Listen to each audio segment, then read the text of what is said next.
ओम श्री परमात्मने नमः। ओम श्री कृष्णाय नमो नमः। पौष मास महात्म्य अध्याय 23 की पावन कथा सुनेंगे आज। राजा ने कहा, हे मुनिश्रेष्ठ, पुरुषोत्तम मास में दीपदान का क्या फल है, सो आप कृपा करके मुझसे कहिए।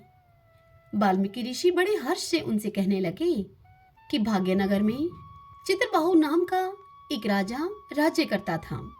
वह राजा सत्य प्रतिज्ञा वाला, बुद्धिमान, शूरवीर, क्षमाशील, सब धर्मों को जानने वाला, शील रूप, दया से युक्त, पूजनीय भगवान का भक्त था।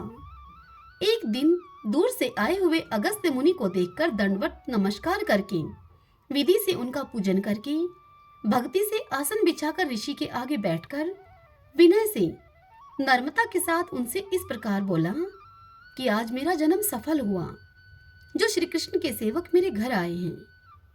फिर सिर झुकाकर राजा हाथ जोड़कर कहने लगा कि महाराज, मेरे यहाँ बहुत सी लक्ष्मी और एकंटक राज्य कैसे हुआ, और यह पतिव्रता स्त्री मुझे कैसे प्राप्त हुई? मैंने ऐसा कौन सा अच्छा कार्य किया था? यह सब आप कृपा करके मुझसे कहिए।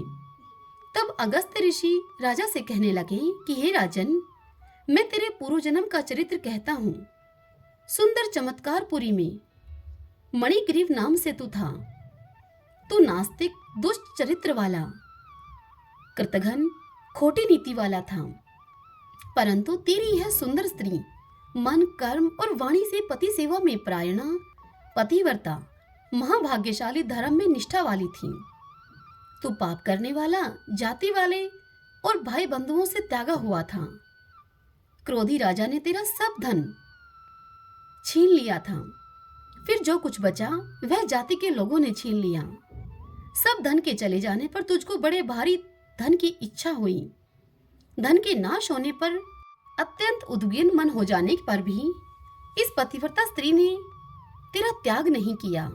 हे राजन, इस प्रकार तू उस वन में रहता था। एक दिन मणिग्रीव धनुष उठाकर मृग के मांस के लिए बहुत से सिंह मृगों से भरे हुए वन को गया। उस मनुष्य रहित वन के मार्ग में उग्रदेव के नाम से प्रसिद्ध एक मुनि दिशा भूलकर दोपहर होने से अत्यंत पीड़ित व मूर्छित होकर वहां पर गिर पड़े। तब उस मार्ग के भूले हुए दुखित ब्राह्मण को देखकर तेरे मन में दया उत्पन्न हो गई और तू उसको उठाकर अपने आश्रम में ले आया। तुम दोनों स्त्री पुरुषों ने उस उग्रदेव की अत्यंत सेवा की। तब वह महायोगी चैतन्यता को प्राप्त होकर आश्चर्य करने लगा कि मैं कहाँ था और इस वन में मुझको कौन लेकर आया। वह उग्रदेव बोला कि मैं तुमको नहीं जानता हूँ कि तुम कौन हो, सो तुम मुझे बताओ, क्योंकि बुद्धिमान ब्राह्मण को बिना जाने हुए नहीं रहना चाहिए।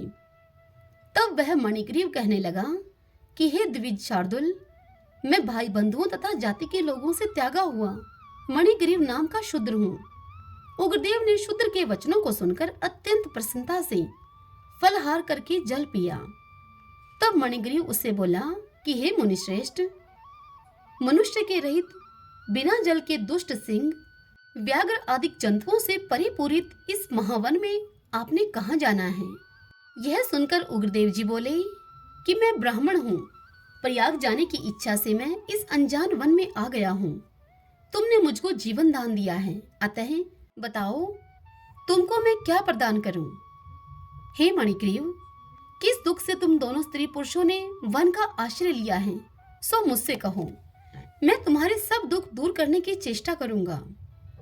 अगस्त्य ऋषि कहने लगे कि इस प्रकार स्त्री के सामने उग्रदेव के वचनों को सुनकर मणिग्रीव मुनीश्वर की प्रार्थना करके दरिद्रता रूपी समुद्र से पार उतरने के लिए अपने अत्यंत भयंकर अनेक कर्म विपाक को सुनाने लगा।